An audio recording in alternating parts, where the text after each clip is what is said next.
Hello buddies, pag-usapan natin ang mga inventory marker, both STM and HCM. Itong STM na ito, triangle and circle with X, nakuha na namin tong jar deposit. Ang big load hindi na namin pinatuloy. May mapa ito nakuha. Then ito, boxes, no? Stone boxes sa ilalim, inventory marker ito. Ibig sabihin, opening to box deposit under, no? Ayan buddies, tingnan nyo mabuti. Nakabox talaga ang mga bato. Ginawang inventory marker. Ito naman sa katropa natin, followers sa page, no? May box ang bato, opening, then inventory marker din sa box item. Then ito sa team sa Sumilaw, no?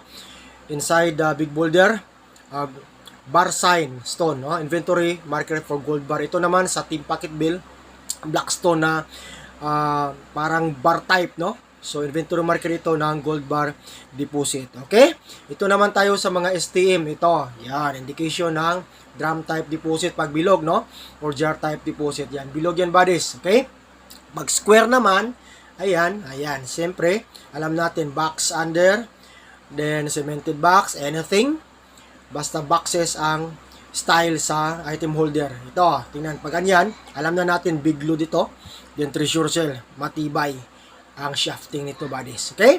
Then this one, bonus na yan, no? Kita ko lang sa'yo para ganahan kayo. Alahas, golden bracelet with diamonds. Okay. Then ito, yan, marami nakakuha nito, no? Bayonetta. Good sign ito, buddies, no? Ibig sabihin, prepared burial setup, no? Pag may bayonetta. Then ito, antique knife talaga, no? Sa tropa natin sa Talakag, nakukuha nila din ito, isang antique item. Napakaganda, buddies. Din ito, example ng jar holder. Pinapakita ko lang para may alam tayo, no, kung anong sinisidlan, jar ba or box or drum. Okay? Thank you for watching and banzai!